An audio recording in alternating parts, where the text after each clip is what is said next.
This is the story of Ewa, the wise princess, and the four suitors. Don't forget to like, share, and subscribe. Your support means a lot to us. Let's get to it. Once upon a time, there was a village called Utu. It was a prosperous and bustling village. It was known for its rich soil, bountiful harvest, its sweet palm wine, abundance of bushmeat, but much more than this. Utu was popular because of the king's only child, a daughter who was believed to be the most beautiful damsel in the village. Ewa, the princess, was not only beautiful, she was also smart, graceful, and kind. Being the only child of the king, she was also the sole heir to the throne.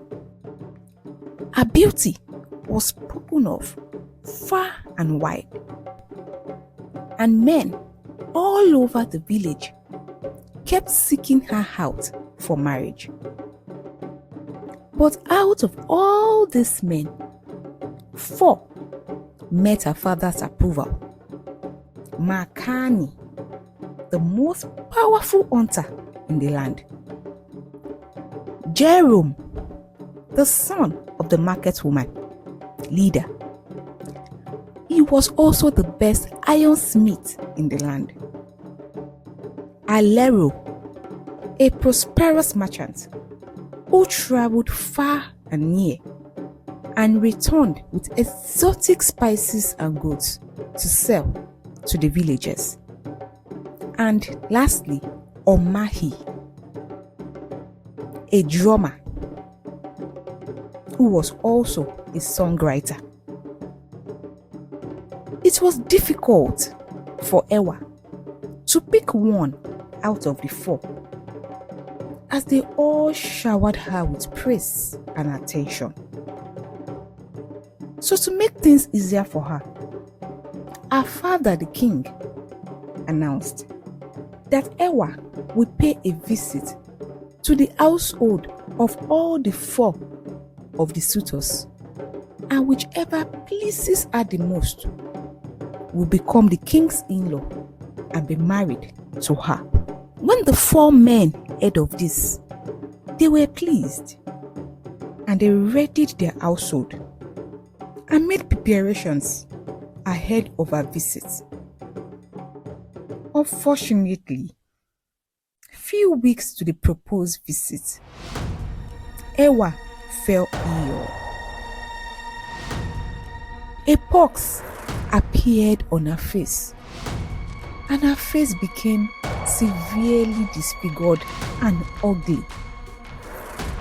Ewa became severely depressed and locked herself indoors. Her 4 suitors visited her still, and they showered her with gifts and encouragement. They all claimed to love her, even with her beauty lost. Hence, her father insisted and promised that she would visit their household as planned, as she must find a husband to console her and share in her burden.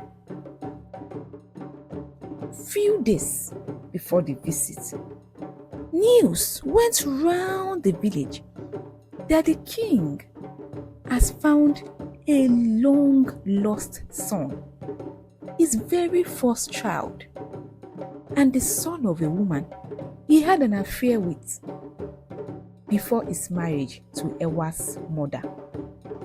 This news changed the whole dynamics of the throne, as it meant Ewa was no longer the heir to the throne. Ewa was devastated, as she lost both the throne and her beauty within a few days. Even with all this going on, the king refused to cancel their proposed visit to her suitors. And finally, the day of visitation came. She went to the first household, the house of Makani, the hunter. Unfortunately, Makani's household welcomed her scornfully, unable to hide their disgust. Makani himself rolled his eyes when she approached him, and he told her he was no longer interested in her. "You have nothing to offer me," he told her. "No beauty and no throne. You are of no value to me." "I have no beauty and throne," Ewa answered. "But to you, Makani, I offer my heart and a promise of kindness and grace. Are these not enough?" She asked. "I do not need your heart, as it is of no use to me," Makani said. Ewa returned to the palace, sad, and she wept to her parents, who consoled her. The very next day, she paid a visit to the house of Jerome, the ironsmith. The people of his house treated her with disdain, and they mocked her.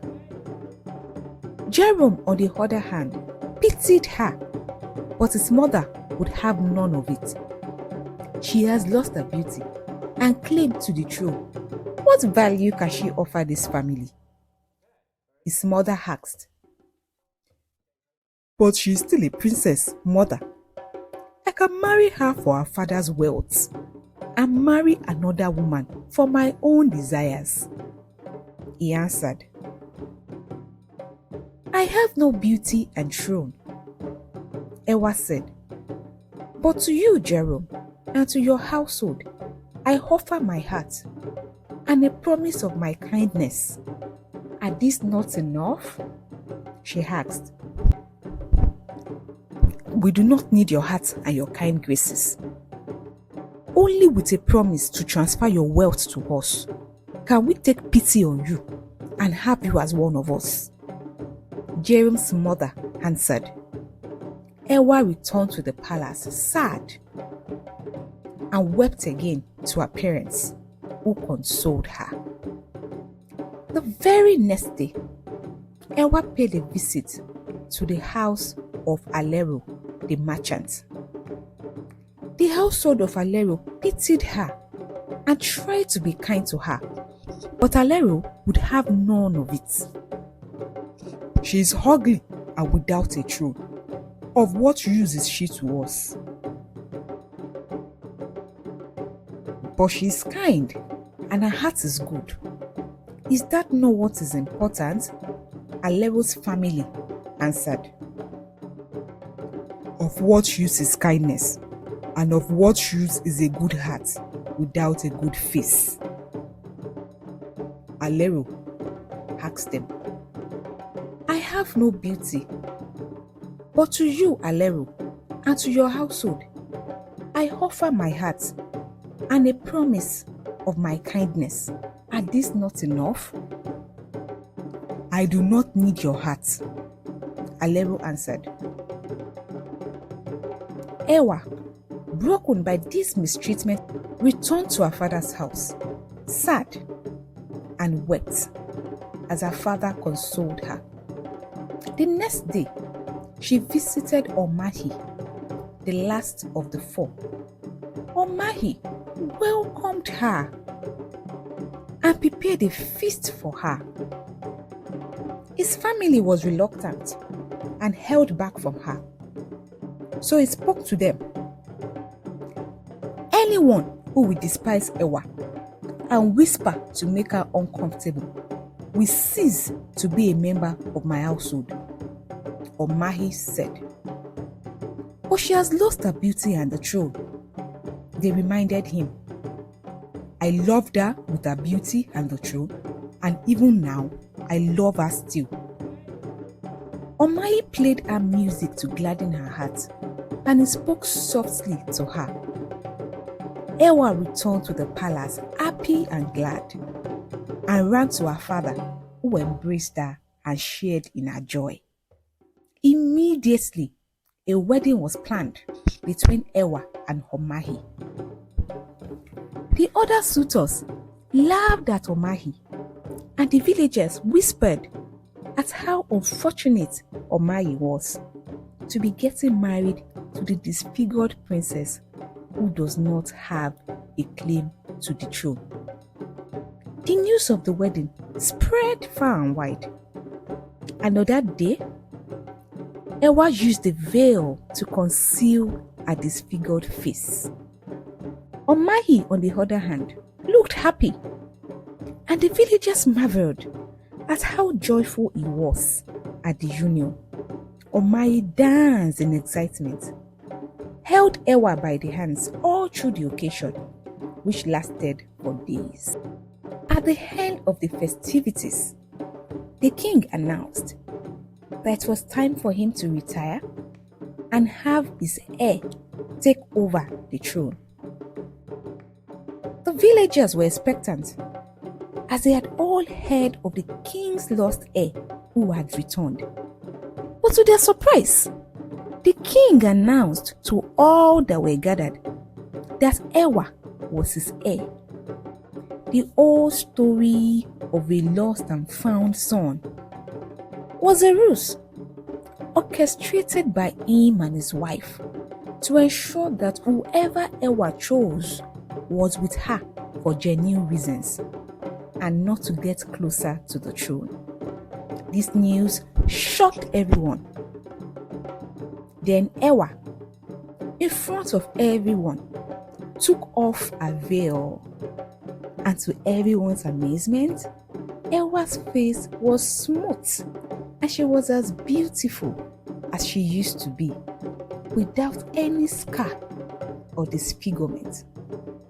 Ewa announced to the villagers that the disfigurement was a plan she had also orchestrated with her parents to ensure that whoever she married had genuine intentions and didn't choose her just for her beauty. The villagers marveled at the wisdom of the king and his precious daughter, and they bowed in awe. Thus, Ewa was married to Omahi, and Omahi became the most powerful man in the land. Thanks for watching. Don't forget to like, share, and subscribe. Bye for now.